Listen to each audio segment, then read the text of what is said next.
Mauricio, bienvenido al podcast de Conergy. Muchas gracias por la invitación, Francisco. Muy contento de estar acá y gracias por la flexibilidad, porque nos tocó mover un poco la agenda. Sí, nos tocó un poquito, pero oye, yo creo que de los invitados que teníamos más ganas de tener acá, Muchas gracias. nos sentimos muy empáticos contigo, sobre todo de que has tenido una carrera bien vasta de diferentes áreas. Empezaste, partiste primero por el coordinador, si no me equivoco. Un poquito antes. Un poquito en antes. Ingendesa estuve. Mira. Cuando estaba Endesa, que era como chilena, después pasó a ser española y después se convirtió en Enel. ¿Ya? Tenía un área de ingeniería que se llamaba Ingendesa. Qué buena. Y después todo eso se convirtió en Enel, se unió bajo una misma compañía. Yo partí ahí estudiando la línea de Hidroicén. Imagínate cómo partí, 2007, 2008. Después me moví a Endesa y después estuve en el coordinador. Buena. Que no se llamaba coordinador en esa época. Claro, pues era el Sedexic. El Sedexic. Que era otro mundo. Sí. Oye, ¿qué edad tení? Como 41. 41. Oye, súper joven. No sé. Una experiencia bien vasta para... Partí joven, sí. Tuve la suerte de cuando estaba en la mitad de la universidad, ¿Ya? justo el mercado eléctrico se activó un poco. Okay. A partir de la ley corta 1 y la ley corta 2, 2004 y 2005. Okay. Y antes de eso no había habido muchos cambios regulatorios. Okay. Entonces en la universidad estaban recién empezando a explorar mercado eléctrico. Okay. La ingeniería eléctrica era más dura, pura. Claro, no había mucho mercado en esa época. Exacto. Y ahí tuve la suerte de empezar como a los 20 años a estudiar, o sea, en la mitad de la carrera universitaria empezar a estudiar temas regulatorios, que que hoy día es más normal, pero en esa época no pasaba. No era tan común, claro. Habíamos muy pocos expertos en el mercado. Entonces, claro, y en muchas de las empresas grandes, la misma Endesa y todo, muchos de los puestos que eran más de mercado eran industriales, comerciales más que eléctricos. Financieros, totalmente. Financieros, y eran poquitos también, porque no había este mercado de compra-venta de energía, era un mercado de largo plazo, hidrotérmico. Sí. Los proyectos, incluso en esa época yo recuerdo que los proyectos se evaluaban contra el marginal, ni siquiera contra contrato, porque era un mercado que le faltaba oferta. Claro. Era otro mundo. No, exactamente. O sea, alcanzaste a participar de ese mundo. Sí, con otros ojos. Sí, con otra juventud y otra energía también. Entonces, como recapitulando un poco, partiste por ahí, después estuviste también haciendo clases en la universidad, ¿no? Todavía sigo. Ya, qué bueno. Todavía sigo, partí en 2008 haciendo clases. Siempre me gustó hacer clases. O sea, empecé haciendo ayudantías de cálculo muy joven, a los 19 años. Y después saliendo de la universidad, el director del departamento de ingeniería eléctrica de esa época me dijo, oye, dado que entiendes más o menos mercado y es una cosa que se viene, ¿por qué no impartes el curso de mercado eléctrico? Qué buena. Pero no había material. No, o sea, era una cosa que estaba incipiente. Entonces, ahí partí haciendo el curso de mercado eléctrico 2008, 2009. ¿Eso dónde fue? En la Universidad de Santiago. Buena. Guié un par de tesis, unas 20 tesis de grado, y después, se hizo el diplomado. Todavía sigo ligado a la universidad, pero tengo menos tiempo, ya no puedo hacer clases en pregrado. Hago algunas clases en posgrado y diplomado. Pero sí te puedo adelantar que voy a terminar mi vida. ¿Te gustaría? Voy a terminar la universidad. O sea, eso lo tengo decidido. O sea, cuando sea viejito, ya esté más tranquilo, voy a tratar de dar mi último paso profesional, dejar lo último que conozco y que puedo entender y traspasar a los alumnos de esa época. Suponiendo que existen las universidades todavía, porque no sabemos qué va a pasar. Así que muy ligado a la universidad. Las universidades son súper importantes. Para mí fue muy importante. Y son para formar los nuevos, que probablemente después conversemos un poco de los nuevos profesionales. Y yo creo que haya gente, y creo que es muy valioso sobre todo, de que haya gente que no solo sea profesor, sino que venga también del mundo profesional, emprendedor, y haya logrado hacer cosas, también dar clases, porque es distinto, ¿no? Te da una visión también más, no solamente de lo técnico y de lo que te dice un poco la teoría, sino también de la parte práctica. Efectivamente, y las clases, hay tres formas de aprender cosas, ¿no? Una es leer, ¿no es cierto? Sí. La otra es escuchar, pero la mejor forma de aprender es enseñar. Mira. Sí, está corroborado. Cuando tú sí. tomas algo y lo tratas de enseñar, lo aprendes mejor. Sí. Entonces a mí, aparte de hacer las clases, me enseñó mucho de lo que yo creía que sabía. O sea, explicarle a jóvenes de 19 años lo que uno cree que sabe. Exacto. Cambia. Y simplificar problemas. Obligarte a simplificar cosas, claro. Sí, así que una etapa muy bonita que, como digo, espero terminar mi carrera en la universidad. Sí. Qué bueno. Felicitaciones. Gracias. Oye, ¿y cómo pasó eso? O sea, estuviste primero como en Ingendesa, después en el coordinador. En gerente de Endesa, el SEDEC. El SEDEC en ese tiempo. SEDEC, sí. ¿Y después saltaste al emprendimiento? Sí, como en esa época, o sea, siempre fui medio emprendedora. Y no siempre exitoso. Okay. Tuve una tienda de ropa, que la quebré. Tuve una empresa de grúas horquilla, que la tuve que vender también porque tampoco tenía... Y siempre he hecho cosas, como que uno nace con eso. Y la empresa la formé con dos grandes amigos, Pablo Peña, que es un gran amigo, y Baña Toro, que hoy día es la gerente general de MOAC. Bien conocida. Sí, muy... Yo creo que es la mejor gerente general que hay del mundo de la energía. Y lo partimos como el 2012. Y nos empezamos a dar cuenta, porque si tú como que revisáis la historia, en esa época, entre el 2008 y 2012, los grandes proyectos del mercado eléctrico se empezaron a caer. Se cayó Castilla, se cayó Hidroicén, ¿no es cierto? ¿Te acordás? Sí, en el fondo, en esa época se pensaba en proyectos gigantes. Sí. Entonces, si esos proyectos se materializaban, estaríamos en otra industria, tenemos una industria mucho más concentrada. Totalmente. ¿no? Y cuando esos proyectos se cayeron, por las razones que sean, digamos, no entremos en esa discusión, lo que quedaba era lo que está pasando hoy día. Muchos proyectos, mucha competencia y tecnologías nuevas. Claro. Entonces ahí dijimos, acá se va a generar un espacio. Que estaban de ciertamente proyectos esperando a qué pasaba con eso. Sí. Porque, claro, tú evaluabas un proyecto considerando que Hidroicén no estaba y el precio era totalmente distinto. 2.700 megas de la tecnología más eficiente jamás creada en este país. Claro. Factores de planta 70%. Entonces era un elefante que estaba ahí que si lo hacían no había no quedaba mercado. Claro. ¿No es cierto? Y cuando empezaron a caerse los grandes proyectos, pues empezaron a caerse proyectos de gas también en la zona del Biobío, dijimos, bueno, esto se va a convertir en otro mercado. Y va a haber espacios de asesoría, va a haber espacios de diferencias de precio. O sea, nos dimos cuenta de eso sin saber lo que iba a pasar y lo que estamos hoy día, digamos. Pero adelantado igual, o sea, como una buena intuición. Yo creo que sí. También uno leía y veía que estas cosas pasan en otros mercados. Cuando los mercados entran en competencia, aparece tecnología nueva, pasa. ¿Cachai? Pasa el tema de diferencias de precio y tecnología. Y ahí nos dimos cuenta, y ahí empezamos a armarlo. Y el gran gatillante fue como el 2015, cuando se ganaron las licitaciones reguladas por muchas renovables y vimos que el precio pasó de $120 a 50. Sí, no, fue una locura. Entonces dijimos, ya, acá hay una diferencia de precio y quiero capturarla. Y ahí empezamos a mover clientes regulados de libre. Y ahí la empresa empezó a crecer. Super. O sea, como que el primer foco fue más con asesoría. Pero conceptual, fue como partimos diciendo, acá va a pasar algo. Tenemos que estar atentos y preparados y disponibles. Empezamos haciendo asesoría, yo recuerdo, a inversionistas de PMGD, a inversionistas de un montón de tipos de... Pero cuando explotó la empresa fue cuando se empezaron a generar diferencias de precios gigantes. En 2015. ¿Diferencia de precio en contrato? En el mercado, entre el spot y los contratos regulados antiguos y las tecnologías nuevas que estaban entrando renovables. Y entonces había mayor oferta, precios más bajos, disponibilidad de oferta para clientes chicos. Y ahí en el fondo empezamos a armar lo que hoy día, conocemos, que hoy día el 90% de los clientes elegibles, que son estos que pueden ser regulados o libres, están en el mundo libre. Sí. Entonces, pero también, tampoco que ya hayamos descubierto la pólvora, porque esto pasó en Brasil, en España, ¿no? Solo que estuvimos disponibles en el minuto correcto, con los conocimientos correctos y armados para atender a los clientes en ese momento. Oye, ¿y en qué minuto deciden dar el salto? Yo creo que de decir,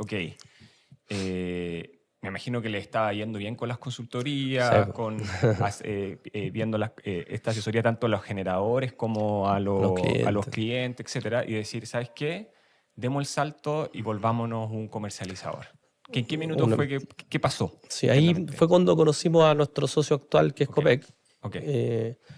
Lo conocimos como en el 2018. Tuvimos otras opciones también que nos decían, oye, armemos algo más grande, vendamos energía. Tuvimos dos opciones más. Pero cuando hicimos Copec, la perspectiva por los próximos 10 años que tenían ellos era muy parecida a la nuestra, como de visión. Yo creo que, y propósito. Yo creo que las cosas funcionan en el largo plazo cuando tenéis como el propósito más o menos claro. De todas maneras. Si eso es difuso, es difícil que las cosas avancen. De todas maneras. ¿sabes? Y nos encontramos con un Copec con ganas de hacer cosas, con ejecutivos súper buenos, disponibles para para avanzar en este mundo nuevo.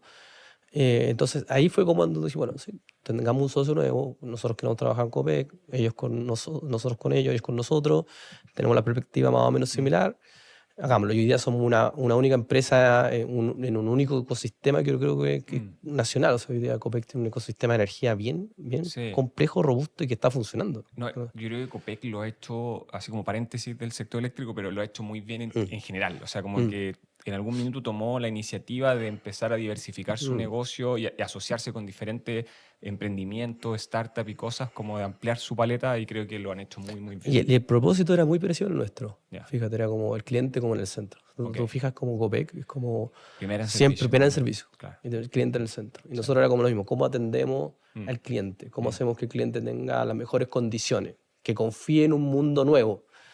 Yo creo que esa visión fue siempre sigue siendo muy compartida y sigue siendo como el corazón de lo que hacemos. Entonces, cuando se dieron todas esas cosas, dije, bueno, hagámoslo. Costó, obviamente, son muchos años, todo cuesta. ¿Cuántos años estuvieron negociando ese deal, no? No, sabes que no, fue relativamente simple. Qué bueno. Cuando las cosas están relativamente alineadas y uno ve el largo plazo, yo creo que y no te quedas como en el cortoplacismo, cosas funcionan rápido. No tuvimos mayor dificultad en ponernos de acuerdo. Qué bueno.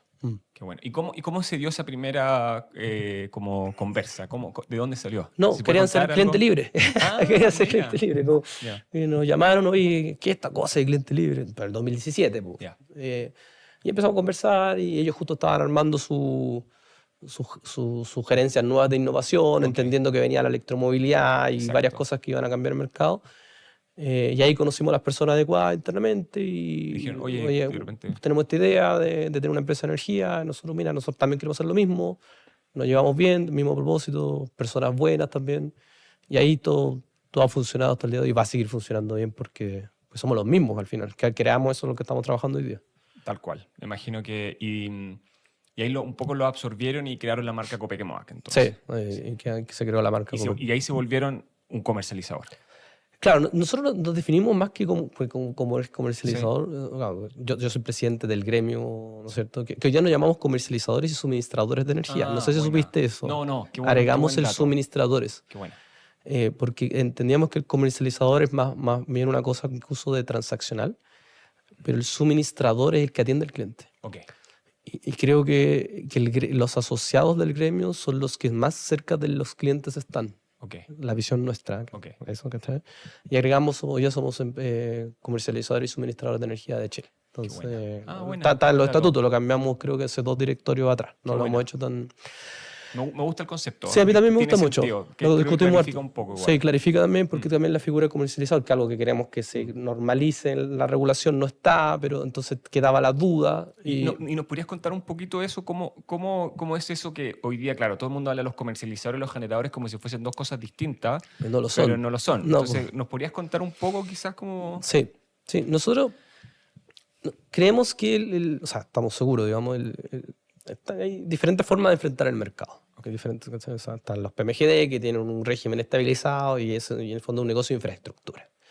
Pero tenéis los grandes players que son utilities que tienen otra forma de entender el mercado. Nosotros tratamos de entender el mercado como los que atendemos a los clientes libres. Hoy día nosotros, si tú agarras el gremio de los comercializadores, que son comercializadores y suministradores, que somos 11, estamos atendiendo del orden del 30% de ya todos los clientes libres del país. Pero a nivel de distribución. A nivel de distribución. Perfecto. Es mucho. Y si uno lo reduce un poco y se va como a los chicos, pymes es como el 50%. Por eso que le agregamos el tema del suministrador, porque en el fondo lo atendemos y creemos que entregamos un buen servicio. Además, el servicio es lo que nosotros tratamos de diferenciar.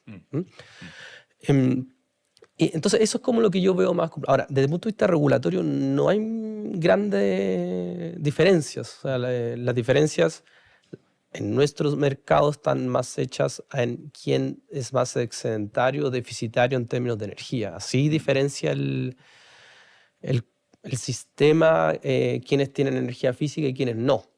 ¿Cachai? Así lo veo yo. Y eso se compensa con garantía al final. Claro, un poco otros invitados que hemos tenido acá, lo que nos han dicho que su visión es, claro, el generador es el que tiene activos y busca como filosofía en general, contratos de largo plazo. Para rentabilizar y fijar. Para hacer un project finance, poder hacer, levantar el capital, poder construir la planta y operarla. Claro. Y después con los excesos de energía que tiene, que quedaron libres, comercializa un poco con o los deja ahí al merchant. O los deja al merchant, ¿cierto? Exactamente.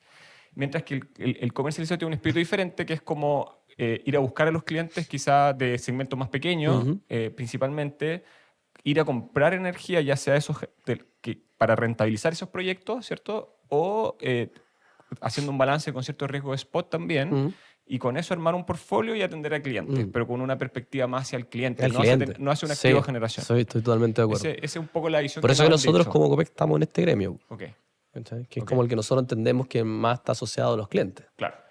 Y ahí en ese sentido, claro, como que regulatoriamente, como tú bien comentabas... solamente hay asociados muy grandes dentro del gremio de los comerciales y suministradores que han ganado grandes mineros. O sea, tenemos asociados que están en el rubro de la minería, nosotros mismos, y en el rubro de los grandes clientes también, y que también han gatillado proyectos de energía. Totalmente. Tenemos 2 o 3 grandes asociados que están en eso también. Y yo creo que va un poco la evolución, cómo ha ido cambiando esto, como que quizás esa definición que dije fue como partió, pero ¿qué va pasando? Los mercados evolucionan, entonces el comercializador que partió con clientes más pequeños empezó a decir, oye, en realidad tengo las capacidades de tener clientes más grandes, comprar más energía, volúmenes, y dijeron, vamos a buscar clientes más grandes.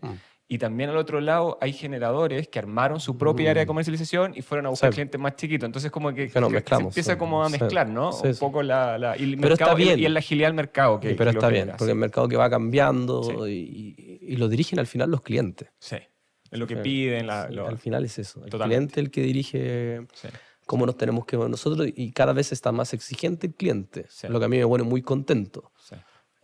Porque yo recuerdo cuando negociábamos contrato en 2015, un contrato mucho más grande, tenías poco que conversar y había un puro precio. Claro. Hoy día, bueno, ustedes mismos hacen procesos de licitación y la cantidad de ofertas y tipos y formatos que te deben llegar es... El cliente está más educado también. Educado, entonces ya lo ha hecho 1 o 2 veces antes. Súper bueno. O sea, hoy día hay precios... Yo defino el mercado que tiene 4 sistemas de precios. Verano, invierno, día y noche. Nosotros tenemos contratos de clientes con 4 precios. Sí, hemos visto. No, y el cliente ya viene de 2 iteraciones de negociación, entonces ya aprendió lo que le salió mal, o esa cláusula que en un contrato le pusieron y que de repente le pegó después, como que viene mucho más aprendido. Y lo otro yo creo que es que, como tú bien decías, está más demandante también de quién va a ser mi contraparte, como que está más... ¿Con quién quiero trabajar los próximos años también? ¿No? ¿A quién quiero llamar cuando tengo un problema? ¿A quién quiero llamar cuando necesite hacer ciertas flexibilizaciones en mi contrato? Ciertamente. Entonces está muy entretenido. Y volviendo un poco a lo que tú comentabas, que regulatoriamente en la práctica no existe el comercializador, sino que son generadores, porque la regulación dice, oye, compra activo de generación, solo que en la práctica uno podría decir que el comercializador es aquel que comercializa más de lo que genera. Como que de cierta manera, podríamos decir. Que tiene más, más compra y venta. Más deficitario. Exactamente. ¿Tú crees que es necesario definir la figura del comercializador dentro de la regulación? Sí, que no sea necesario que un regulador tenga, por ejemplo, un activo de generación, si es que no es el propósito como negocio. Porque hoy día, si tú lo ves, eso se regula con un pequeño contrato de usufructo de un... Claro. ¿no es cierto? Entonces, nosotros dentro de la asociación tenemos 2 cosas que queremos relativamente luego se definan. Lo primero es limpiar la discusión y que la figura del comercializador quede, perfecto de que eso quede ya regulado y la discusión de quién es qué se termine. Es una cosa. Y lo segundo que nosotros también queremos, que no sé si lo vamos a conversar después, nos gustaría mucho, creo que le va a hacer bien al mercado, es la separación estructural de las empresas de distribución. Como se separó estructuralmente la transmisión de la generación del 2004, se separaron, me acuerdo que antes de eso las grandes empresas de generación tenían los activos de transmisión metidos dentro de... Sí. Y se les pidió que los separen. Sí. Por el tema de libre acceso. Claro. Nosotros creemos que eso también tiene que pasar en el segmento de distribución. O sea, que tiene que haber una separación estructural del giro de distribución. O sea, que el distribuidor se dedica a ser distribuidor, solo distribuidor. O sea, que no pueda comercializar energía. Efectivamente. Okay. Para eso están las empresas de energía. Y hoy día... Puede generar barreras de entrada. Eso. Pero hoy día, o sea, basta con que, por ejemplo, un distribuidor diga, ok, yo soy distribuidor de esta zona, creo mi empresa distribución, ¿cierto? Separada. ¿Esa empresa de distribución para ti sería suficiente o en la práctica es que sean actores que no dependan? No, o sea, en los mercados más maduros esto está separado totalmente. En el sentido de que un mismo dueño no puede tener dos empresas. Efectivamente. Okay, porque hay información cruzada que se puede ocupar y puede prestarse para... Y yo creo que estoy de acuerdo contigo que en otros mercados, claro, en Perú, por ejemplo, trabajé un par de años allá y era muy común que la percepción que tenía el cliente era de que si él cerraba con su distribuidor como cliente libre, le iban a dar un mejor servicio. Claro, que no se puede tampoco. Claro, en la práctica. Pero en la práctica da lo mismo. Eso le explicamos, oye, por si acaso, da lo mismo quién es, porque en realidad el rol de distribuidor tiene que hacerlo igual independientemente de quién sea y todo, pero se presta esa confusión. Se presta esta confusión, efectivamente. Y por la información también, porque las empresas de distribución tienen más información de los clientes que el mercado. Como en términos de, oye, sé cuánto consumo. Por ejemplo, la bajada de 500 a 300 costó tener la información de esos clientes, pero sí había empresas que ya la tenían. Entonces tenían una ventaja competitiva. Totalmente, por su servicio naturalmente monopólico, que esté bien. Entonces, yo creo que eso son servicios distintos, ¿sabes? Porque este no es monopólico, claro, no debería tener una ventaja. Efectivamente. Entonces, yo creo que esas dos cosas nosotros lo hemos hablado y creemos que son limpiar la figura, digamos, la conversación de la comercialización y separar estructuralmente el segmento de la distribución del resto de los negocios competitivos, les va a hacer bien. En 2019 salió una ley de introducción que separó el giro, pero solamente contable. Exacto, a eso me refería, como que no es suficiente. Contablemente. Son contabilidades, ¿no? Pero el mismo grupo, claro. Creo que le va a hacer bien al mercado. Yo creo que, porque si se avanza siempre una liberalización. Sí. Es bueno ir definiendo, sobre todo cuando uno habla de cosas que son reguladas, que no tengan conflicto de interés. Yo creo que hoy día la discusión viene también por otro lado, en la otra transmisión. ¿Qué pasa con la batería? Porque hay muchos transmisores también queriendo poner batería claro. y por ahí hay generadores diciendo, oye, pero ¿cómo? ¿Cómo? O sea, porque también porque esa posición física la tiene esa transmisora, no porque la gestionó en un mercado competitivo, sino que porque se la adjudicó en una condición monopólica. Entonces es correcto que ante esa condición monopólica esa empresa pueda generar un negocio competitivo. Es una discusión súper válida, yo creo. Es una discusión válida y conflictos de interés. O sea, por ejemplo, si alguien tiene una línea adjudicada en construcción y también tiene baterías y esa línea se atrasa, puede tener beneficio acá. Entonces, como que al final uno no regula en el fondo para evitar los conflictos de interés, en la mayoría de los casos, ¿cierto? Esa es la idea. No porque uno crea que lo quieren hacer y la gente es mala, sino que simplemente es como, oye... Están los espacios. No hay que dejar los espacios. Si se dan los espacios, se va a hacer y es normal. Es normal. Nosotros, como te digo, volviendo como nosotros nos gustaría que la figura del comercializador esté debidamente reconocida porque le va a hacer bien al mercado, ¿no es cierto? Y yo incluso no creo que cambien mucho los temas de las garantías. No debiesen cambiarse. Las garantías van a ser iguales, ¿no es cierto? El que está más expuesto... De hecho, si tú miras los balances de las boletas de garantía que se ponen contra el mercado, los más grandes no son los comercializadores suministradores. Son otras empresas grandotas que toman posiciones de exposición. Porque quieren tomarla, porque son políticas y está bien. No, y si uno mira el 2020, 2021, los balances que habían en el coordinador, de las 4 grandes, habían 3 que tenían pérdidas de 40, 50 mil dólares al año. No sé si recuerdas. Sí. 2022, 22, creo que con fue. la crisis de Ucrania. Quedó una buena embarrada. Sí, empresas grandes con desbalances. Pues son los niveles de exposición. Entonces, tampoco el mercado nos podemos poner, digamos, a controlar los niveles de exposición de las empresas. Eso es una discusión propia de los directorios de cada empresa, ¿no? y de su matriz y todo lo demás. Yo estoy súper de acuerdo contigo. Ahora, claro, un poco cuando uno habla de un generador que tiene activos, uno asume una estructura con una cierta responsabilidad para actuar. O sea, uno dice, ok, si los activos están puestos, los activos fueron financiados con el banco, el banco va a poner ciertas trabas con, oye, no voy a firmar contratos, este es como tu costo de desarrollo, de aquí para abajo no vendí precio, tienes que vender todos los precios de aquí arriba, tienes que tener un cierto flujo para sostenerte. Entonces, como que se entiende que hay una cadena responsable transando que hace que el sistema sea estable. Ese es como un poco cuando uno habla del activo inicialmente, ¿no? Como propósito. En cambio, cuando uno ya con un comercializador puro, y que un poco la preocupación que tienen los clientes en temas de garantía es como ese comercializador, si no tiene activo y quiebra, no tiene nada que perder, o sea, entre comillas. O sea, la garantía, digamos. Las garantías, pero las garantías son cuánto cubren y cuánto realmente son de tamaño. Entonces, como que ahí un poco la pregunta de, ¿no es necesario hacer regulación?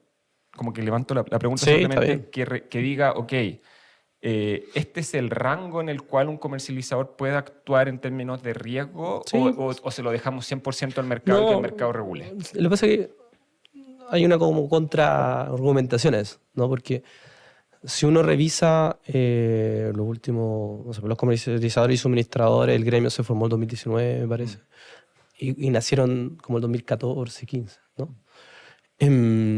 Desde que nacieron los comercializadores, suministradores, hasta el día de hoy, ninguno ha quebrado ni ha votado ningún cliente. Sí.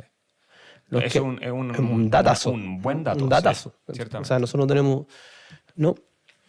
Y los que han quebrado, efectivamente, son los que tienen activos. Realmente los que quebraron fueron los que fueron a las discos, a las reguladas. A la regulada. Y al final uno dice, bueno, ¿qué pasó? Porque estos no y estos sí. Cuando en verdad, aparentemente, estos son más riesgosos, no entiendo. Pero lo hacen bien y ganan, y tú veis los estados financieros. Porque mi visión del mercado es que este no es un mercado de activos. La mía. Siempre puedo equivocarme. Este es un mercado de gestión de energía y de riesgo. Así lo veo yo, y probablemente lo ven todos los grandes empresas hoy día. Y este mercado cambia. Tú veis los marginales o cualquier cosa que queráis mirar cada 4 años y es otro mercado cada 3, 4 años. Entonces, uno tiene que tener cierta maniobrabilidad en los contratos, en la forma de cubrirse, ¿no es cierto? Que eso lo hacen muy bien los comercializadores y suministradores, porque ese es su core. Y lo hacen sin necesidad de una regulación. Sin necesidad rara. Se puede decir, oye, esta empresa no tiene los flujos para contratar más de 100 gigas al mes. Bueno, sí, no hay ningún problema con discutirlo. Porque al final eso termina siendo financiero, y eso igual lo va a terminar bloqueando un banco al momento que esa empresa tenga que poner las garantías. O sea, va a haber un límite que lo va a poner naturalmente el mercado. Así lo veo yo. Siempre puedo equivocarme y pueden pasar cosas. Ahora, lo que yo sí creo que va a pasar, y que tiene que pasar, es que se tiene que hacer un mercado, se va a tener que hacer un mercado secundario del mercado eléctrico, financiero. Más que para cubrir esto, es para cubrir como las diferencias del día a día de lo que pasa en el mercado. O sea, cuando uno mira lo que va a pasar en el programa y lo que pasa real, hay unas distorsiones que uno dice, entonces uno se programa, las empresas se programan para que pasen ciertas cosas y pasan otras. Y ahí hay una diferencia. Entonces ahí lo que hacen los mercados es que se genera un mercado secundario de swaps. Y yo creo que eso es bueno que pase. Nosotros lo hemos querido impulsar, o sea, nosotros hemos querido desarrollar la tecnología. Bueno, acá tienen un adherente. Bueno. Nosotros hemos estado, porque sé que lo hemos escuchado de más de un comercializador y generador que no ha pasado casos de que vienen de Europa, de repente gente comercial que viene en Europa y dice, oye, en Europa esto es normal, que no hay. Nosotros tomamos un par de swaps, y hay empresas grandes que toman swaps, pero es muy difícil. O sea, tienes que ir a hablar con un banco, explicarles que no son bancos en Chile. Claro. Entonces, le falta un poco, como hay más gente, más de liquidez a este mercado secundario. Que si se genera, ahí los riesgos se terminan acotando, porque hay va a haber una segunda transaccionalidad o una segunda liquidez del mercado que va a acotar cualquier problema de riesgo. Claro, que es como lo que pasa con el riesgo financiero cuando uno compra acciones, que uno sabe que dice, ok, la acción va bajando, pero me salgo antes de que siga bajando, tomo alguna cosa. Que hoy día no es líquido, como tú decías al principio, no hay. El mercado eléctrico no es líquido. Nosotros hemos tomado unos swaps, y hay otras empresas que han tomado, que se sabe que han tomado swaps fuera contra hidrologías muy húmedas. Exacto. En general uno va como es un seguro, ¿no? Entonces uno, bueno, si eso lo digo, ¿y qué pasa si empiezo a tomar swaps contra sequías de viento, quiero que la llamen? Entonces tú te fijas ahí en invierno, hay sequías de viento. Entonces el coordinador del programa marginal a 70 y con una cierta cantidad de viento, el viento no hubo viento y se fue a 200. como hacemos para entre 70 y 200. Claro, obvio. Y ahí se pueden generar, digamos, estos seguros. Okay. Yo creo que eso es más relevante que esta otra cosa que tú me planteabas, ¿no? Perfecto. No, suena súper interesante. Y lo otro, en términos de, si nos pudieses contar un poquito cómo el coordinador calcula las garantías y qué le garantiza, repitiendo un poco la palabra, al cliente esa garantía. O sea, en el fondo, claro, yo como comercializador le digo al cliente, mira, contrata conmigo, por si acaso yo tengo garantía en el coordinador, tengo todos mis permisos, estoy al día, y en el caso en que yo tengo un problema, el coordinador puede cobrar sus garantías. ¿Qué pasa con el cliente? O sea, un poco y entender esas dos cosas. ¿Qué es lo que realmente cubre la garantía? Sí. Ahora, quiero sacar un poco la discusión del comercializador, porque como te digo, los últimos 12 que han quebrado no han sido comercializadores. Sí, no, está claro.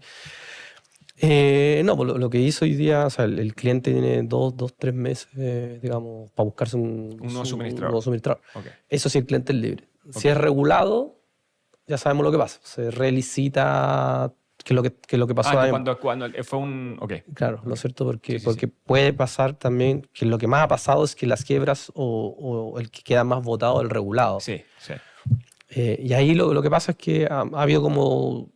Yo recuerdo el 2012 cuando quebró Campanario. No sé si tú te acuerdas, que fue la primera quiebra relevante. Ahí lo que se hizo fue como que se la comieron los generadores. Hasta que se licitó, ¿no? Sí. Pero ahora lo que se hizo fue como hubo más tiempo, porque finalmente estas empresas quebraron antes de empezar a operar. Hubo tiempo para hacer una relicitación. Sí.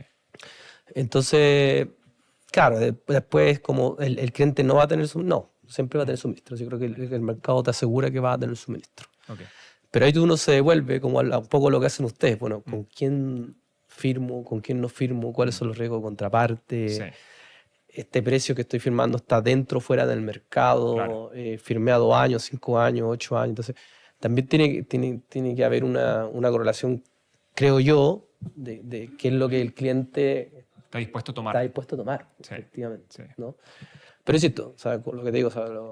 De los asociados, no hay ningún asociado que haya tenido ningún problema con ningún cliente. Sí. No, eso yo creo que es súper.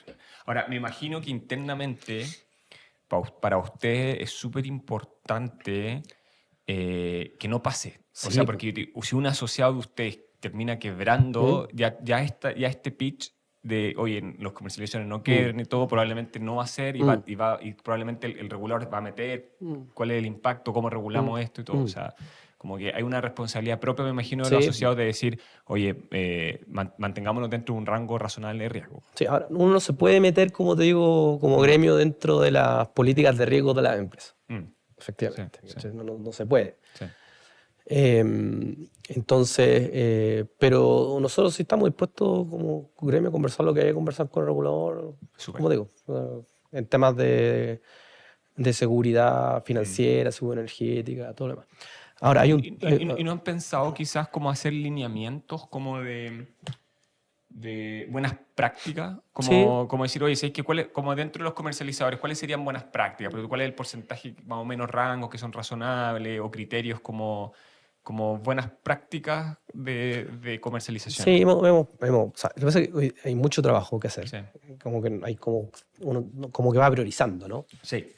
Y para nosotros hoy día hubo mucho trabajo en los últimos años en bajar el límite. Okay. Que yo creo que sido el cambio regulatorio más relevante de los últimos 5 años. Sí, salió y un golazo. Salió de nosotros. Sí. Entonces uno como que tiene que ir ponderando cómo va manejando la agenda, ¿no?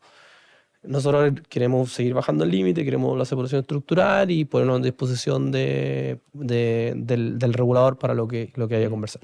Pero lo que me planteas tú como que está en una cosa más bien como de políticas, que la podemos implementar o no, pero como que hay otras cosas antes también. Hay otras prioridades, ¿no? Se entiende. Y entrando a ese tema, súper interesante, tomaste el puesto de presidencia de ASEN. Ahora es como CS. Comercializador y suministrador. Le cambiaron el nombre. No, pero como CS. No lo cambiamos, lo discutimos. Okay. Porque ella hace como ASEN, una cosa así. Pero no, lo dejamos como ASEN, pero en la bajada le pusimos comercializadores y suministradores. ¿Y ese fue tu primer cambio o eso fue antes? No, eso lo discutimos, lo que pasa es que lo veníamos discutiendo antes, pero se dio justo cuando... Fue la transición. Fue el mismo directorio que me toca ser presidente. Okay. también hicimos ese cambio. Bueno, pero no es que venga amigo. Oye, ¿y cuál es tu objetivo? ¿Cuál es, como que si tú me puedes decir, oye, 1 o 2 objetivos que tienes como presidente de ASEAN lograr? ¿Cuáles son los hitos que te gustaría dejar? No, son los mismos que te planteas. O sea, seguir liberalizando el mercado paulatinamente, con responsabilidad, con información, y que se logre la separación estructural de la distribución. Porque creo yo que si no se logra eso, eso va a empezar a frenar también la electromovilidad, la batería y todo el ecosistema, porque el mundo se va a ir moviendo eléctrico, se va a ir moviendo al cliente. Se va a electrificar de todas maneras. Todo. O sea, el día año más esta cosa va a ser otro. Entonces, si el distribuidor no está dedicado a lo que tiene que hacer y está tratando de hacer, digamos, hoy día válidamente otros negocios, bueno, entonces puede que, por ejemplo, hoy día, yo creo que tú lo has visto, hoy día no hay una planificación, ese es un cambio, pero tiene que haber más cambio en la distribución, porque la distribución no se toca en 1982. Sí. De 1982. No, una locura. Eso lo hemos conversado con todo y creo que no hay nadie que no quiera hacer una reforma de la distribución. Entonces, si uno va y dice, oye, vamos a electrificar porque vamos a traer camiones y la flota de última milla y los taxis, no hay planificación de la transmisión, de la distribución. No hay. Entonces, ¿cómo vamos a hacer esta cuestión? ¿Cachai? Entonces, si tú me preguntas a mí, yo creo que la reforma más relevante que se viene en los próximos años es la de distribución, porque si no va a frenar la electrificación del país y va a frenar eso al país. O sea, así de grave lo veo. Porque hoy día no tenemos problemas de oferta. Podemos tener algún año complicado, como está haciendo este invierno, que está pasando piola, pero está siendo complicado el invierno. Se nos puede enredar un año por alguna guerra en términos de oferta de generación. La transmisión ya está, está atrasada, pero está. Pero la distribución te puede terminar frenando el desarrollo del país. Así lo veo yo, Diego. Sí. No, es verdad.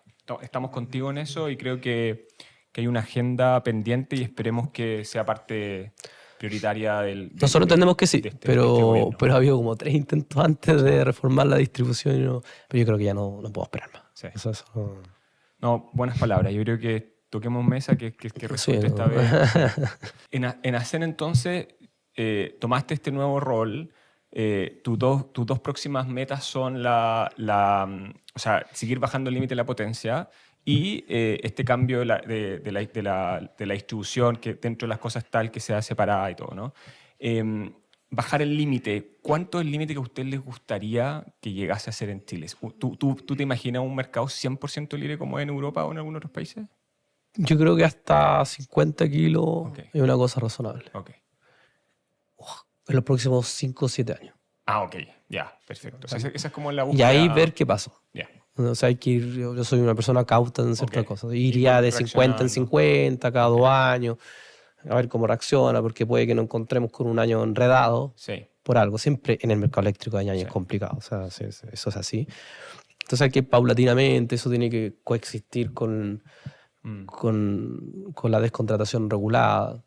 Pero yo creo que llegar a 100 kilos es algo súper sensato a los profesores. Sí, súper sensato. Sí. Y los clientes lo piden también. ¿Y un cliente de 100 kilos cuánto paga de luz más o menos? Así como... O sea, la rápida debe estar en 3 millones, 5 millones, 8. Soy por ahí. Sí. Yo siempre me acordaba cuando partíamos a cambiar cliente regulado libre, no estaba la información de la potencia. No existía toda esa información con la que todo no existía. Que hoy trabajamos, no. Se fue construyendo después. Sí, entonces yo recuerdo que el cálculo que hacíamos con Baña y Pablo era, si pagas sobre 8 millones de pesos, en ese momento tiene una alta probabilidad de estar sobre 500 kilos. Porque uno hacía como alguna... Sí, como una claro, entonces, como respondiéndote, para uno de 100 kilos dicen ser sobre 3 millones de pesos. Sí. Pero si tú lo miras, 3 millones de pesos, le bajáis la cuenta a 2, es $1 millón de pesos más al mes, son 2 empleados. Es un impacto. Es un empleado. Obvio, un tremendo impacto, sobre todo para las pymes. Que las pymes están siempre ahí. Y precio aparte que no solo es la flexibilidad de que de repente... De los turnos. Claro, o precio de repente por bloque horario, yo adapto mi operación en base al costo, o sea, puede incluso... Nosotros hemos tenido clientes que con los precios día y noche, verano, invierno, adaptaron sus turnos. Cambiaron su forma de contratar gente. Increíble. Porque dijeron, bueno, trabajo más en esta hora, no trabajo en esta hora, esta gente que le pago 1,5, ya no le pago 1,5. Tal cual. Y cambió todo. Y yo creo que es algo que no solo, claro, es un beneficio directo al consumidor, pero es un beneficio al sistema, porque estáis haciendo que el consumidor país, pues está haciendo el país más eficiente. El país lo está haciendo más eficiente. Ambientalmente, en todo sentido. Oye, tenemos por acá este libro que nos trajiste regalo. Pequeño. Primero que todo, gracias por el regalo, y además nos trajiste uno más que vamos a ver cómo lo vamos a sortear entre los que ven este podcast. Cuéntanos un poquito qué motivó este gran libro, Simetría. Simetría, cuando empecé a ser profesor de la universidad, en el 2008, 2010, de mercado eléctrico, o sea, contextualicemos, 2008-2010, no había ningún, más allá de algún paper de Hugh Rudnick, o de Rodrigo Palma, o de Solesi, que eran como los 3 profesores que escribían algo del mercado eléctrico, no había ningún texto de apoyo para poder pasarle a los alumnos y que estudien del mercado eléctrico. No existía. O sea, toda esa información, no había nada. En ese momento, acuérdate que no trabajamos con fotocopia. No, era otro mundo. Totalmente. Y ahí empecé como, en 2008, 2010, empecé a escribir textos. Lo que usáis para tus clases también, claro, me imagino. PPT y hacía un PDF de 10, 15 páginas. Y ahí me dije en un momento, no, esta cuestión la tengo que pasar a un libro de ayuda para los muchachos de cuarto y quinto año de carrera, porque si yo en algún momento dejo de existir o me voy, claro. Qué buena. Alguien tiene que seguir con esto. Qué buena. ¿No es cierto? Qué buena. Y ahí empecé a escribir el libro. El libro empecé a escribir en el 2017, y ahí la universidad me dijo, nosotros vamos a financiar esto. Y lo terminamos de escribir en el 2019. Wow. O sea, una tarea titánica. Y lo pensé durante 8 o 10 años. Me ayudaron como 20 ingenieros y varias personas connotadas del mercado. Y cuando lo íbamos a lanzar, fue la pandemia. Y no pudimos nunca lanzarlo oficialmente. Pero no, se ha vendido bien y hoy ya lo están ocupando en muchas universidades. No, y invito a, nosotros lo vamos a revisar exhaustivamente, y que yo creo que también es un buen punto de inicio para gente que trabaja en el mercado eléctrico. Sí, o sea, independientemente que quizás tu profesión no fue ingeniería eléctrica, pero trabajas como comercial, me imagino. Muchos abogados lo ocupan, porque la idea es, el libro tiene una gracia. Yo me di cuenta cuando estaba haciendo diplomados. Y los diplomados te llegan de todo. De todo. Periodista, de todo. De todo. Sí. Entonces ahí, si tú agarráis cualquier capítulo, la primera parte del capítulo es una introducción de ese capítulo que está escrito para que lo entienda cualquier mortal. Claro. Hoy, ¿no es cierto? Entonces, se entiende, tú te vas al mercado de transmisión y tenéis 10 páginas escritas que están escritas y descritas para que lo entienda cualquiera. Y después tú vas avanzando los capítulos y claro, y te puedes terminar resolviendo la granjiano, puedes terminar haciendo eso y despejando y todo lo demás, pero la idea es que lo puedan leer todo. Y estamos muy, muy, muy contentos. Siempre te dicen en la vida, ¿cómo se planta un árbol, ten un hijo y escribe un libro? Yo ya escribí el libro, he plantado varios árboles. Todavía no tengo hijos, pero pronto. Pero hay tiempo todavía. Sí, hay tiempo todavía. Oye, cuéntanos un poquito, dentro de todo de la historia que revisa este libro, si hay algún, aparte, que te parezca así como especialmente importante rescatar. Si es que pudieses como decir, oye, mira, de este libro, lo que no te podéis perder, ir a leer así primero, abre el busca esta página, esta es como la que me marcó más a mí, quizás. A mí, yo te puedo decir cuál fue la más que la que más me marcó, fue la más complicada de explicar. Que es el de generación. Porque en el fondo, ¿cómo le explicaba a cualquier... Que yo creo que y el más relevante también, porque tú agarras la cuenta, lo que duele hoy día, lo que se negocia es la energía. Sí. ¿No es cierto? Entonces, de fondo, ¿cómo hago para explicarle a cualquier persona cómo se forma matemáticamente un precio en un contexto de un mercado de teoría marginalista? ¿Cómo hago eso? Porque es súper diferente decirle, mira, la transmisión se paga como una cuota, es como una cosa, una hipoteca. Sí. Listo. Se entiende. Pero ¿cómo le explicas a alguien que la formación de precios 15 minutal, que depende de las tecnologías, que esta cuestión aparte es auditada, pero el que pone el precio no es el que genera, sino que hay otro gallo que se llama el coordinador? ¿Cómo hago eso? Sí. Y ahí me di muchas vueltas. Okay. Y le pregunté a muchas personas mayores. Entonces yo creo que ese capítulo... Es un capítulo que está muy bien pensado. Está bien pensado, está bien explicado y ayuda mucho a entender qué es lo que pasa en el mercado. Okay. Y está como enfocado desde el punto de vista del generador, cómo él toma decisiones para fijar precios en un mundo marginalista. Sí, hay ejemplos de eso, hay ejemplos de cómo el coordinador despacha, hay ejemplos de sequía, ¿no es cierto? Hay ejemplos de indisponibilidades centrales, cómo eso afecta, cómo se cubren los generadores en esos casos. Y como digo, pero claro, no es fácil explicarlo, pero terminó funcionando. Y ayuda mucho. O sea, acá tú revisaste todo lo que ha pasado en la industria en estos últimos 70 años. Hasta el PEC 1. Hasta el PEC 1, súper. Y después de haber revisado todo lo que se ha hecho, lo bueno y lo malo, ¿cierto? ¿Cuáles son, tú crees que deben ser los próximos cambios? ¿Cómo ves la regulación, la industria eléctrica de aquí o en 10, 15 años? ¿Dónde deben estar las prioridades? Yo me acuerdo mucho, yo no sé si le pasa al común de la gente, pero a mí lo que pasa es que los últimos 10 años para mí fueron 6 meses. Okay. Los últimos 20 años fueron... Todo. Parece que fue ayer. Yo recuerdo cuando... Pues yo viví en Argentina mucho tiempo, hasta los 14 años. Yo recuerdo cuando jugaba con mi amigo argentino al fútbol como si fuese ayer. Cuando estaba en la universidad como si fuese ayer. Entonces tengo recuerdos muy nítidos de los últimos 20 años del mercado. Okay. Y creo saber que los próximos 10 años van a ser más vertiginosos aún que los anteriores. Yo creo que en los 10 años nos vamos a encontrar con un mercado donde el cliente va a tener electromovilidad con un 70-80%, va a tener baterías, paneles solares, todo digitalizado. O sea, va a ser un mundo un poco lo que hacen ustedes, de digitalizar todo. Va a estar todo digitalizado. O sea, las cuentas van a ser digitales, va a poder pagar con el teléfono. Esto va a ser 90% renovable, si no 100%. Va a ser un mercado que ojalá cambie de costo marginal a oferta marginal.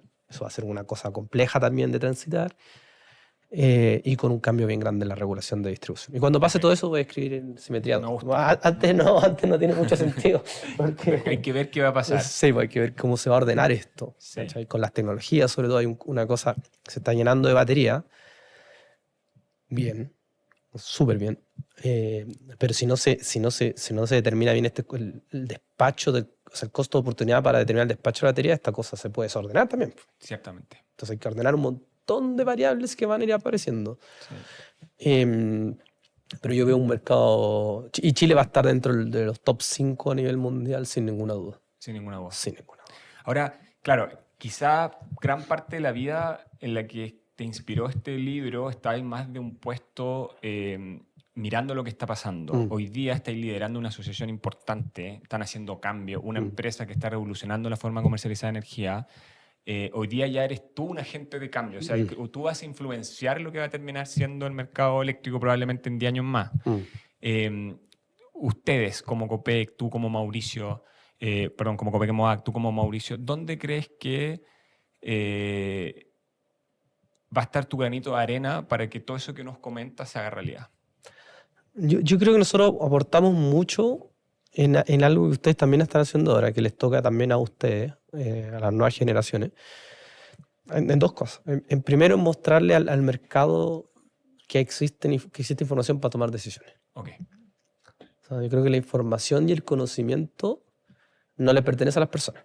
O sea, casi como una cosa de religión para mí. El conocimiento tiene que fluir, la información tiene que fluir. Muchos años atrás la información era lo que creaba valor. Sí. Y así se armaban en las grandes empresas. Hoy día yo creo que no. Hoy día aquí es como tomas información y la conviertes en algo que cree valor. Exacto. La información está. Entonces la información como que tiene que fluir. Yo creo que nosotros ayudamos mucho como MOAC, como asesor, a poner información en el mercado que no está. Yo creo que eso fue Y el segundo granito de arena fue armar esta empresa y mostrarle a los clientes que en su fondo uno podía tener un partner energético. Nosotros lo definimos como una empresa partner de los clientes. Yo creo que eso. Ahora, si te preguntáis qué es lo que viene, qué es lo que esperamos, yo espero que esta empresa sea la empresa más relevante de energía del país. O sea, para eso estoy trabajando. Obvio. Por eso me levanto bien temprano, me acuesto tarde, pienso. Y es una visión muy diferente también dirigir una empresa. O sea, nosotros somos 167 personas, promedio de edad 32 años. Una empresa joven. Joven. Súper joven. Si nos sacáis el ejecutivo, la media baja a 28. Los ejecutivos están súper equitativos en equidad de género, también una empresa. Entonces, también la responsabilidad con la que uno toma decisiones en este nivel es diferente. O sea, yo siempre, cuando tomamos decisiones, si bien hay una jerarquía y todo lo demás, nosotros tomamos decisiones como bien matriciales. Okay. Nos juntamos con gente comercial, todos los gerentes y tomamos decisiones. Pero hay la diferencia también es que hay mucha responsabilidad. O sea, hoy día lo que más ha cambiado respecto de los años anteriores es que ahora las decisiones son mucho más responsables porque el impacto de las decisiones es mucho más grande. Okay. Como ejecutivo te lo digo. Sí, obvio. Es otro tamaño ya que maneja, claro. La bomba raro lo puedo hacer bien. El problema es cuando si uno lo hace mal afecta a 160 personas, a 160 familias, ya... Entonces eso ha ido evolucionando. Okay. Sí. Okay. ¿Y cómo ves, a medida que fueron creciendo, contratando gente joven que tiene otras necesidades, hoy día este es un mercado competitivo igual en atraer talento, ¿no? Sí, y el talento inquieto. Inquieto y acotado, hay poco. Sí. No hay... Sí. Porque o sea, yo creo que hay muy poco joven que tenga 17 años que diga, pues esto es ingeniería eléctrica. Sí. Sí. Porque quiero saber de baterías. Es muy raro que pase, es muy acotado. Y después de esos tienen los que les va bien, los que les va mal. Entonces, y el mercado es muy grande y tenéis poco talento. Nosotros, afortunadamente, nos llega mucho talento. Pero después gestionarlo tiene otro nivel de complejidad. Me imagino. ¿Por qué? Bueno, yo tengo 41 años y yo recuerdo que las concepciones de la información, cuando uno tomaba cierta información y la hacía válida, la validación de esa información duraba años. Hoy día dura semanas. Sí. Y la información cambió. Sí, es verdad. Y la verdad ya no es verdad. Y los jóvenes te obligan a mirar eso. Entonces, hay una cosa muy bonita en nuestra empresa, que es la que estamos, al menos yo estoy muy orgulloso, es que efectivamente tenemos mucha gente con mucha experiencia, que ya 20 años en el mercado, pero tenéis jóvenes de 27 años, incluso más talentosos que uno cuando tenía 27 años, y que cada 3-4 semanas te cambian la lógica con la que estás pensando. Entonces uno tiene que mezclar como esa experiencia con la innovación, no hacerlas competir, no decirle, no, flaco, yo soy el CEO. No. Y te viene un cabro de 28 años y te dice, no, pero eso está mal. Que mira, y te trae la IA y te hizo una cuestión y te dice, chuta, este cabro va a tener razón. O sea, no tiene razón, pero va a tener razón. Claro. O sea, tiene el hambre de poder hacer. En 2 semanas este cabro va a desenredar esto con el que me enredó y va a encontrar algo. Entonces ahí hay que tomar las dos cosas. Sí. La experiencia, la voz de la experiencia de nuestra gerenta, mía, del gerente de finanzas, y combinarla con esta hambre, esta innovación de los jóvenes y esta cosa de que tienen los jóvenes de, como ellos, la información les cambia tan rápido, tienen una flexibilidad en la cabeza que uno no tiene, de cambiar rápidamente. Y probablemente también uno venía de un ejemplo de otra generación que era aún más rígida que la de nosotros. O sea, nosotros ya éramos flexibles para la... Claro, en esa generación las verdades duraban décadas. Sí. A nosotros nos duran años, ahora duran semanas. Sí. Estoy contigo ahí. Entonces, pero es muy bonito verlo también, porque también se hace con mucho respeto. Okay. Entonces, no hay nadie que diga, no. O sea, acá... y también me imagino, la industria, como tú mismo decías, antes eran un par de players y eran eléctricos y una estructura más o menos súper... Y muy rígido también porque la estructura del mercado era rígida. Era rígida. Y el cliente no había que ir a buscar, no había que informarlo, era todo distinto. Versus hoy día que las empresas se han vuelto mucho más multidisciplinarias. O sea, hay áreas dentro de la empresa que ven, que se preocupan de la experiencia del usuario. No todo es electricidad y tecnicismo, sino también está la parte humana, el contacto. Efectivamente, nosotros, como te decía, nos definimos como una empresa no ni comercializadora, ni suministradora, ni de energía, No, nosotros nos definimos como una empresa de servicios integrales de energía. O sea, así nos presentamos nosotros a los clientes. Efectivamente, entramos por el suministro de energía, pero nosotros hoy día le vendemos le ayudamos a los clientes con eficiencia energética, con huella de carbono, con huella hídrica. A muchos clientes lo llevamos en digitalizar su consumo, porque creemos que, en el fondo, como empresa, tenemos que presentar un servicio más integral. Y tenemos un área de postventa para ayudar al cliente en lo que necesite. Entonces, efectivamente, también es mucho más complejo la atención al cliente que antes. Claro. No, es mucho más interdisciplinario y todo. Y está bien. Está bien. Y yo creo que ese cambio fue de que, ok, nosotros no solo vendemos electrones, claro, sino que somos un partner energético porque el mundo está evolucionando sí. eso, como tú mismo decías. O sea, en el futuro va a haber auto eléctrico, va a tener que tener un cargador, y va a querer tener un partner que te solucione todas esas cosas, no solamente que te firme un contrato y desaparezca. Efectivamente, y eso es lo que nosotros hemos ido diseñando. Okay. Y así entendemos el negocio, y así entendemos que el cliente quiere el negocio por ahora. Después se va a poner más complejo y estoy seguro que después uno va a tener que hacer contratos de suministro para los autos. Eso se va a seguir enredando. Va bien. No, de todas maneras, va bien. Y el Mauricio fuera de la energía, cuéntanos un poquito. ¿Cómo es tu día a día? ¿Qué otras cosas haces? No, yo soy relativamente fome. Mira, soy una persona estudiosa. Me gusta estudiar mucho, me gusta la ciencia, me gusta la innovación. A veces un fin de semana estoy estudiando algo y mi mujer me dice, ¿ya estoy trabajando? No, estoy aprendiendo algo nuevo. Me gusta mucho la química, la física.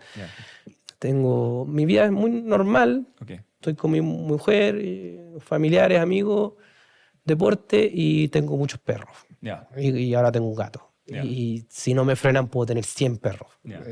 Amante de los animales, viví en Sudáfrica un tiempo. Mis últimas vacaciones estuve en Tanzania en unos safaris. Qué buena.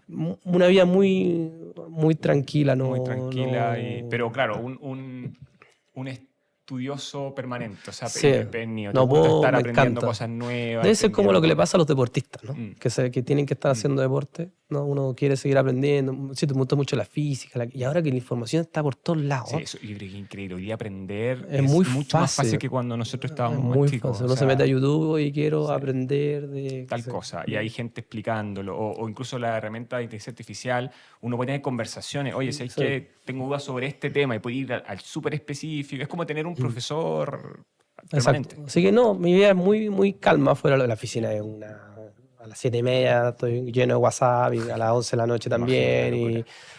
Pero en mi día a día no, me siento una persona súper feliz, súper completa.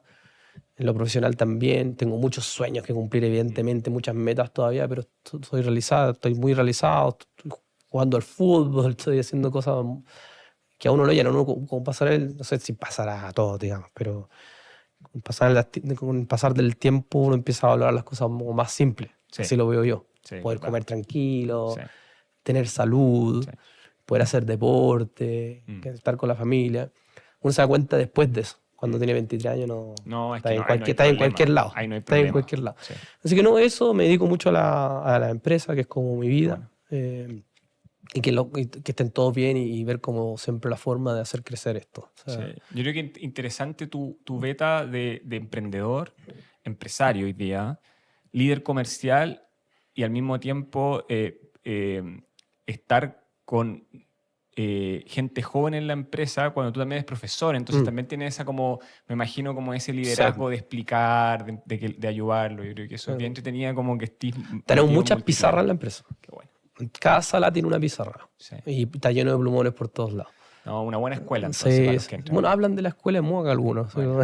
No sé si será... Pero sí, no, muy contento del día a día de la empresa, en lo personal. Súper.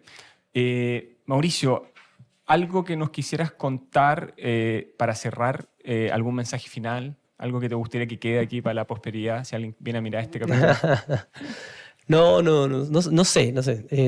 Nosotros nos levantamos para trabajar todos los días y tratar de crear la empresa que más ayude al mercado. O sea, eso es lo que intentamos hacer, todos. Y creemos que lo estamos haciendo.